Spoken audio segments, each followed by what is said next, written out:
Coucou tout le monde, j'espère que vous allez bien. Je suis très contente de vous retrouver aujourd'hui pour une nouvelle vidéo et je vous présente enfin mes produits terminés. Depuis le temps que je vous ai fait la dernière vidéo, mon sac s'est énormément rempli. Ça fait bien plusieurs mois je crois que je vous ai pas fait mes produits terminés. Donc voilà, j'ai des produits qui datent d'il y a peut-être 4-5 mois. Et il y a des produits que j'ai terminés hier, donc voilà, quand j'ai mis dans mon sac, j'ai dit il est temps que je filme parce que ça déborde, je ne peux plus en mettre à l'intérieur. Donc dedans, comme d'habitude, il y aura un petit peu de tout, sous la douche, des shampoings, des déodorants et tout ça, donc c'est parti. Donc comme la dernière fois, j'ai fait plusieurs catégories, donc pour les cheveux, pour le corps, parce que je trouve que c'est beaucoup plus simple pour vous et pour moi m'y retrouver et je trouve que ça fait un petit peu moins brouillon. Donc on va commencer tout d'abord avec la catégorie cheveux. Donc je n'ai pas de shampoing à vous présenter tout simplement parce que c'est toujours les mêmes que j'ai utilisés. Je n'ai vraiment pas changé niveau shampoing.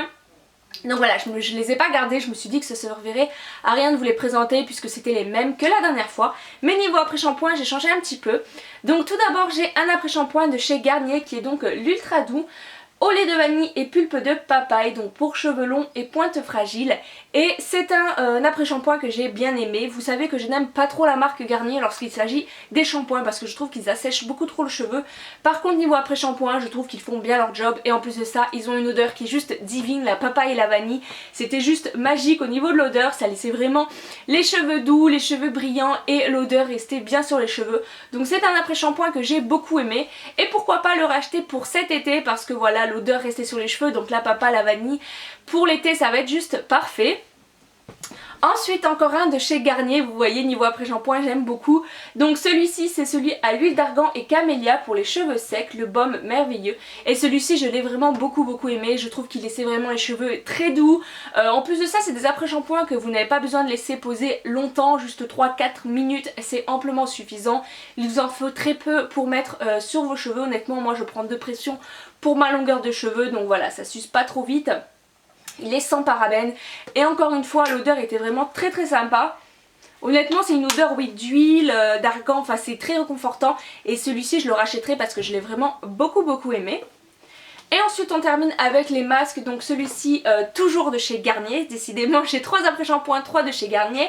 Donc qui était à la mangue et à la fleur de tiare et ça c'était un masque que j'ai mis beaucoup de temps à terminer. L'odeur est top. Voilà encore une fois les Garnier ont des odeurs qui sont topissimes.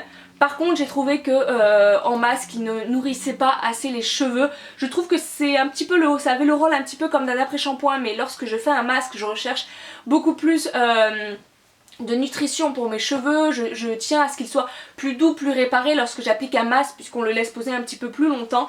Mais je trouve qu'il ne faisait pas assez bien son job donc celui-ci je ne pense pas le racheter. Ensuite on continue avec les cheveux avec un produit de chez L'Oréal qui est donc un booster de brillance pour les cheveux ternes. Donc c'est le Nutri-Gloss Luminizer Gloss extraordinaire. Donc c'est, vous avez un pchit qu'on applique lorsqu'on a les cheveux humides avant de les sécher. C'est censé redonner de la brillance aux cheveux et tout ça et honnêtement je n'ai vraiment pas vu la différence avec ce produit. Je trouve qu'il sentait plutôt bon, il laissait une bonne odeur sur les cheveux mais il ne faisait pas son rôle principal qui est de donner de la lumière et de l'éclat aux cheveux. Voilà, je trouvais qu'il n'y avait aucune différence à part que c'est un produit qui coûte je trouve assez cher donc je ne pense pas le racheter. Il y a d'autres huiles de la gamme L'Oréal que j'aime énormément et qui je trouve laissent des cheveux très doux. Celui-ci je ne trouve pas un grand intérêt à cela. Et ensuite un protecteur de chaleur de chez Tresemmé. Donc celui-ci je l'ai enfin terminé, je l'ai économisé au maximum. Donc c'est un protecteur de chez Tresemmé que j'ai eu lorsque j'étais partie à Londres il y a 2 ans. Qui est donc pour les cheveux, pour protéger les cheveux jusqu'à 230 degrés. Et j'ai vraiment beaucoup aimé ce protecteur de chaleur parce que je trouvais qu'il protégeait très bien les cheveux. J'avais pas les cheveux abîmés du tout lorsque je faisais le sèche-cheveux ou le lisseur. En plus de ça il me permettait de bien aimer mes cheveux. Donc c'est vraiment un produit que j'ai adoré et que j'ai racheté lorsque je suis partie à Londres. Donc voilà, je l'ai déjà en stock. Maintenant on continue avec les produits pour le corps. Tout d'abord un gel douche de chez Casino, donc la marque Casino qui est le gel douche aux fleurs blanches, jasmin et néroli. Et ce gel douche est une tuerie, il sent divinement bon. Honnêtement je ne suis pas du tout odeur fleurie, d'habitude je n'aime pas ça. Mais là c'est une odeur qui était quand même assez sucrée. Et je sais pas, j'ai vraiment beaucoup apprécié ce gel douche. En plus de ça, la texture était divine, ça laissait un fini très doux sur la peau et j'ai vraiment beaucoup apprécié ce gel douche. Donc est-ce que je le rachèterai? Je pense. Par contre, il y a écrit édition limitée. Donc je ne sais pas si je le retrouverai en magasin. En plus de ça, je me rappelle, il était vraiment pas très cher. Donc oui, je le rachèterai. Ensuite, un gel douche du Petit Marseillais, donc c'est une crème de douche extra douce à la fleur de cerisier, sans parabènes et sans colorant. Donc le Petit Olivier, c'est vrai que je n'achète jamais de produits de cette marque là, je ne sais pas pourquoi. Mais ouais, il sentait assez bon. J'étais un petit peu déçue par contre par l'odeur, parce que je trouve que la fleur de cerisier ne ressort pas trop. Ça avait l'odeur de fleurs mais trop fleuri, donc cette fois-ci à mon goût voilà, c'était pas assez sucré. D'habitude tout ce qui est à base de fleurs de cerisier j'adore parce que c'est fleuri mais pas trop, mais là je trouve que ça avait vraiment un goût de fleurs. J'ai eu beaucoup de mal à terminer ce gel douche. Par contre au niveau de la texture, le fait que ce soit une crème de douche, c'était vraiment onctueux et très agréable à appliquer sur la peau, pour se laver, tout ça, ça n'agressait pas la peau, ça ne la desséchait pas non plus. Mais j'ai eu un petit bémol au niveau de l'odeur, donc je pense le racheter, mais avec une odeur différente que celle-ci. Ensuite un gel douche donc de chez Dop qui est donc la crème de douche douceur d'enfance au parfum d'Haribo.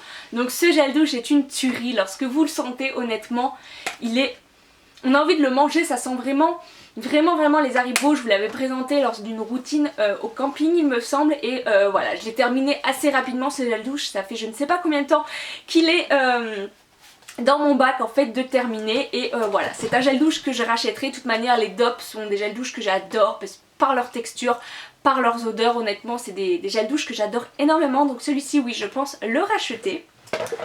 Ensuite un autre coup de cœur de gel douche, donc c'est un gel douche de chez Etam qui est le Bulleuse Danseuse, qui sent divinement bon. Je ne me lasse pas de cette odeur. Oh j'adore vraiment cette odeur, c'est une odeur qui est très sucrée, très féminine.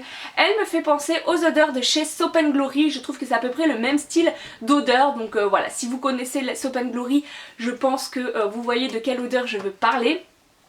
Donc c'est un gel douche qui était un petit peu rose avec des micro-billes en fait dedans rose, donc c'était hyper agréable, c'est super girly et tout ça. Donc est-ce que je la rachèterai? Je pense. Le seul petit bémol de 1 déjà c'est son prix, parce que je ne me rappelle plus exactement, mais je trouvais qu'il était assez cher pour un gel douche. Je crois qu'il était aux alentours de 6 euros ou quelque chose comme ça, même peut-être plus. Donc je trouve que c'était assez cher pour du 250 ml en plus. Et le deuxième petit bémol c'est que je ne le trouve que à Nice, donc voilà, sur l'avenue Jean Médecin, et je n'y vais pas souvent. Il n'y a pas de gel douche dans tous les Etam, malheureusement tous les Etam ne font pas la catégorie cosmétique. Mais voilà, si j'y retourne à l'occasion, pourquoi pas me le racheter, parce que je l'avais beaucoup aimé. Ensuite un autre gel douche gros coup de cœur, donc qui est un gel douche de la marque Le Petit Marseillais. Donc c'est le douche baume de soin nutrition intense, beurre de cacao, cire d'abeille et huile de karité. Et ce gel douche est une vraie révélation pour moi. J'ai vraiment beaucoup aimé ce gel douche. Déjà de 1 par son odeur, encore une fois. Moi en fait je crois que lorsque j'achète mes gels douche je pars vraiment sur l'odeur avant de voir si c'est nutritif et tout ça, parce que l'odeur je trouve que c'est primordial, et j'ai vraiment beaucoup aimé cette odeur. Mais vraiment ce que j'ai apprécié c'est que ce gel douche était très crémeux, très nourrissant pour la peau. D'ailleurs il y a écrit hydratation 24 heures, je viens de le voir, et c'est vrai qu'il hydratait très bien la peau, il laissait un fini très doux sous la peau, et le fait que ce sorte en genre de crème, c'était vraiment agréable, et je le rachèterai. En plus de ça il coûte vraiment pas très cher, et pour son efficacité pardon, j'ai vraiment beaucoup apprécié. Maintenant toujours sous la douche, mais cette fois-ci avec un lait pour le corps, donc de chez Nivea. Donc vous savez c'est les laits pour le corps qui se rince ensuite sous la douche, donc qui est à l'huile d'amande douce, et celui-ci j'ai mis je ne sais combien de temps à le terminer, donc je ne le rachèterai pas parce que c'est un produit qui en soit plutôt pas mal honnêtement. Lorsque vous l'appliquez, le fait de pouvoir le rincer immédiatement c'est pas mal. Ça nourrit plutôt bien la peau, honnêtement ça ne vaut pas un vrai beurre corporel, mais ça fait l'affaire si vous l'utilisez tous les jours. Mais je ne sais pas pourquoi, moi honnêtement je n'y pensais absolument pas. Je me lavais avec mes gels douche et je ne pensais pas à appliquer ceci, donc c'est resté je ne sais combien de temps dans ma douche, ça a traîné, et voilà, donc je le rachèterai pas parce que je ne m'en sers pas. Par contre au niveau de l'odeur c'est super agréable, Nivea ont des odeurs qui sont plutôt sympas, mais voilà, je m'en sers pas assez pour pouvoir l'utiliser.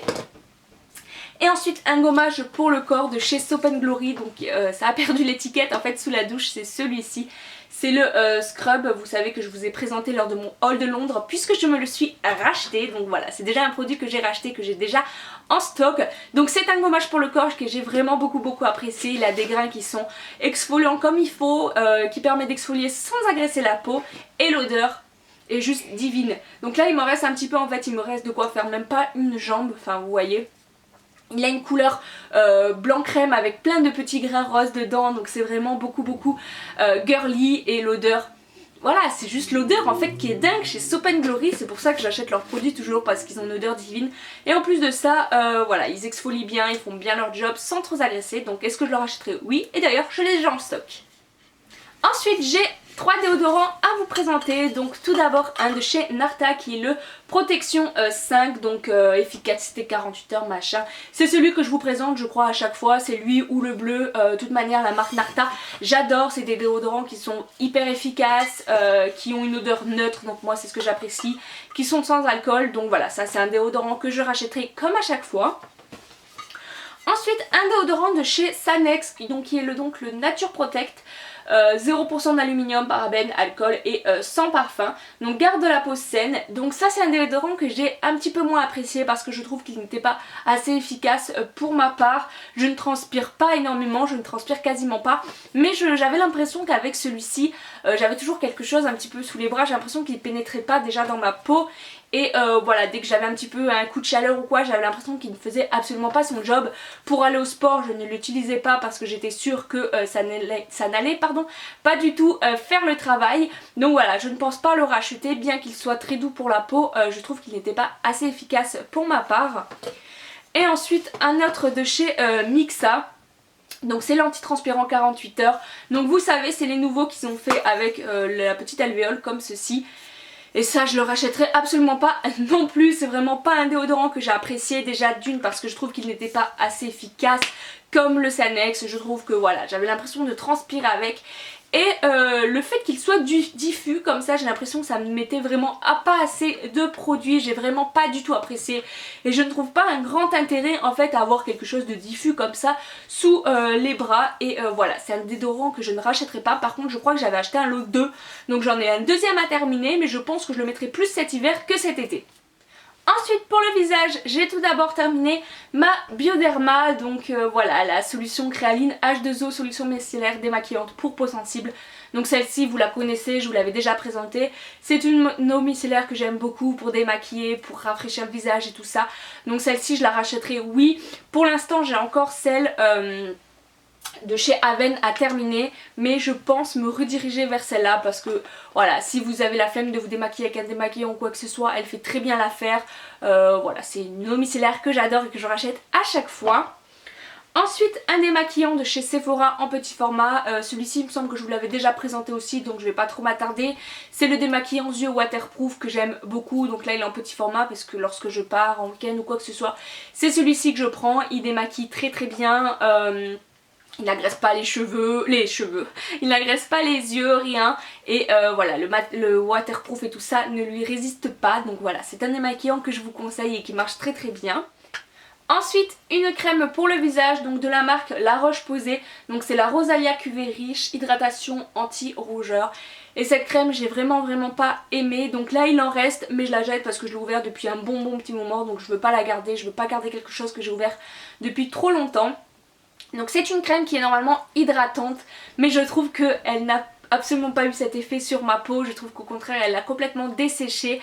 Donc voilà, je ne la rachèterai pas. Par contre ce qui était pas mal c'est qu'elle avait un SPF de 15 et elle avait une couleur, vous savez, un petit peu verte pour neutraliser les rougeurs normalement, mais je trouve que ça ne neutralisait absolument pas du tout les rougeurs. Donc voilà, c'est une crème que je ne rachèterai pas. Ensuite un exfoliant pour le visage, donc c'est celui de chez Scentive, le Sensitive Skin avec des extraits de noyaux d'abricot. Et vous savez à quel point j'aime ce gommage parce que je trouve qu'il exfolie très bien le visage sans agresser les peaux sensibles. C'est vrai que d'habitude lorsqu'on a des gommages pour peau sensible, ils ont des grains qui sont très fins, donc au final qui n'exfolient même pas le visage. Donc ça, voilà, du coup ça sert à rien. Mais celui-ci il est top parce que voilà, il exfolie sans avoir de grains trop épais. Donc lorsque je faisais, j'avais pas du tout de rougeur sur le visage. Donc voilà, c'était un exfoliant que j'adore énormément et que j'ai racheté bien entendu lorsque je suis partie à Londres. Et en fait là je suis en train de me dire que j'aurais dû en prendre un deuxième parce que j'aime vraiment beaucoup ce gommage et que là je l'avais économisé au maximum. Honnêtement je le faisais pas à chaque fois que je faisais un gommage. C'est vrai que j'ai pas besoin de gommage tout le temps moi avec ma peau sensible, mais c'est vrai que je l'ai économisé, j'aurais peut-être dû en prendre un deuxième. Ensuite, un baume à lèvres de chez NYX qui est donc le Rêve de miel, qui est donc hydratant au miel et tournesol, et c'est un baume à lèvres que j'ai vraiment beaucoup apprécié. Je l'ai terminé jusqu'au bout, j'avais même raclé avec mon doigt pour pouvoir encore l'utiliser. C'est un baume à lèvres que j'ai vraiment beaucoup apprécié puisque je trouve que voilà, il hydratait très bien les lèvres. En plus de ça, pardon, l'odeur est juste divine. Les produits Rêve de miel sont vraiment très bons. Donc voilà, est-ce que je le rachèterai? Oui. Peut-être pas maintenant parce que j'ai plein d'autres baumes à lèvres à terminer, mais à l'occasion, si je passe devant, je pense que je me le reprendrai. Ensuite j'ai terminé deux crèmes pour les mains, donc tout d'abord une de chez Yves Rocher, donc qui est la crème pour les mains aux fruits rouges. Donc c'était une collection de Noël il y a je ne sais combien de temps, je crois que je l'avais eu dans mon swap avec Anaïs, donc vous avez qu'à voir depuis quand j'ai cette crème pour les mains. Mais c'est vrai que j'en ai pas mal de crèmes, donc je l'avais pas utilisée tout de suite, et là donc voilà, je l'ai terminée mais il y a déjà un bon moment, hein. Il y a déjà plusieurs mois que je l'ai terminée. Et j'avais beaucoup aimé cette gamme, je trouve qu'elle hydratait très bien les mains. L'odeur de fruits rouges, je m'en suis un tout petit peu lassée sur la fin parce que je trouve qu'elle était un petit peu trop présente. Mais maintenant que je la sens là, je me dis qu'en fait j'aime bien, mais c'est vrai qu'à l'utiliser chaque jour c'est peut-être un petit peu lassant. Donc voilà, par contre ça faisait bien son job, ça hydratait bien la peau. Par contre je ne pense pas la racheter puisque c'était une édition limitée, mais les crèmes pour les mains de chez Yves Rocher coûtent pas très cher et sont de très bonne qualité, donc oui, pourquoi pas une autre senteur. Et ensuite j'en ai terminé deux comme ça, donc de chez The Body Shop, donc c'est leur crème pour les mains. Donc celle-ci c'est à la karité et j'ai énormément aimé cette crème pour les mains. Honnêtement c'est un gros coup de cœur pour moi. Donc je suis dégoûtée d'avoir terminé, je crois que j'en ai deux encore, il m'en reste, mais je les use à une vitesse. Déjà l'odeur est divine, je l'ai raclée jusqu'au bout pour avoir vraiment ce qui restait dedans. Donc l'odeur déjà est top ici, mais en plus de ça, ça hydrate très bien les mains. Ça ne laisse aucun fini gras sur les mains, donc vous pouvez la mettre et ensuite travailler, puisque moi je l'applique au travail, donc je mets sur mes mains et 2 minutes après je peux reprendre le travail sans problème. Ça ne graisse pas les feuilles ni quoi que ce soit. Et voilà, c'est une crème qui coûte pas très cher, quoique si, elle est quand même à 6 € le petit tube. Je dis des bêtises, elle est à 6 € le petit tube, mais j'en ai racheté à Londres. Et Londres j'avais fait une bonne affaire puisque je crois que j'avais pris pour 10 pounds, j'en avais eu 3. Donc voilà, ça valait le coup, j'en avais une offerte en fait tout simplement. Mais voilà, c'est une crème que je rachèterai je pense quand j'en aurai plus. Et ensuite j'ai terminé deux produits pour les pieds, donc c'est tous deux des masques en tissu pour les pieds. Donc tout d'abord un de chez Kiko, donc celui-ci ça fait je sais pas combien de temps pareil que je l'avais et je l'ai terminé il y a un bon petit moment. Et honnêtement c'est pas vraiment des produits que j'affectionne puisque je trouve qu'ils coûtent assez cher pour l'efficacité qu'ils ont. Donc en fait vous savez c'est sous forme de chaussettes. Hop, je vais vous en déballer un. Donc voilà, c'est sous forme de chaussettes comme ça. Vous avez le produit dedans, vous mettez votre pied puis vous fermez. Puis voilà, vous pouvez rester avec, je crois que c'est une demi-heure il me semble. Ou quelque chose comme ça, non même pas, 10 à 15 minutes. Et en fait le produit vient se mettre sur vos pieds. Et voilà, je n'ai pas vraiment spécialement apprécié ce produit. Du fait que je n'ai pas trouvé qu'il hydrate super bien les pieds. Et en plus de ça, voilà, vous avez normalement qu'une utilisation. Celui-ci je l'ai utilisé 2 fois, mais celui-ci avec une seule utilisation. Donc voilà, je le rachèterai pas. Et donc la même chose, mais cette fois-ci de chez Sephora. Donc celui-ci c'est à l'amande. Et encore une fois je trouve pas que l'efficacité soit au rendez-vous. Après c'est vrai que c'est ludique, pourquoi pas garder juste les chaussettes, se mettre une crème pour les pieds classique et ensuite mettre les chaussettes. Voilà, ça reviendrait moins cher et surtout je pense que ça serait plus efficace. Par contre c'est vrai qu'ils sont bien imbibés, mais je trouve que ça se met pas assez bien sur le pied. Donc voilà, c'est pas vraiment un produit que je rachèterai et encore une fois je trouve qu'il est cher pour ce que c'est. Et donc voilà tout le monde, cette vidéo est terminée, j'espère qu'elle vous aura plu. J'espère que je n'aurai pas été trop longue, j'ai essayé de parler assez vite parce que comme vous avez pu le voir il y avait quand même beaucoup de produits, je voulais pas que la vidéo dure trop longtemps. Donc voilà, j'espère que cette vidéo vous aura plu, n'hésitez pas à mettre des petits pouces en l'air si c'est le cas et à commenter, ça me fait toujours énormément plaisir de pouvoir lire vos commentaires. Je tenais également à m'excuser pour le manque de vidéos qu'il y a un petit peu en ce moment, c'est vrai que les vidéos sont un petit peu décalées tout ça, mais j'ai repris le travail avec un rythme un petit peu différent. Donc je n'ai pas toujours le temps de filmer comme je le veux et tout ça. Donc voilà, j'espère que vous ne m'en voudrez pas. J'essaye de rester le plus régulière possible. Mais voilà, c'est pas toujours facile. Donc voilà, n'hésitez pas à me dire tout ça en commentaire. N'hésitez pas également à vous abonner si ce n'est pas encore fait pour ne louper plus aucune de mes vidéos. Je vous fais d'énormes bisous et je vous dis à très bientôt. Bye bye.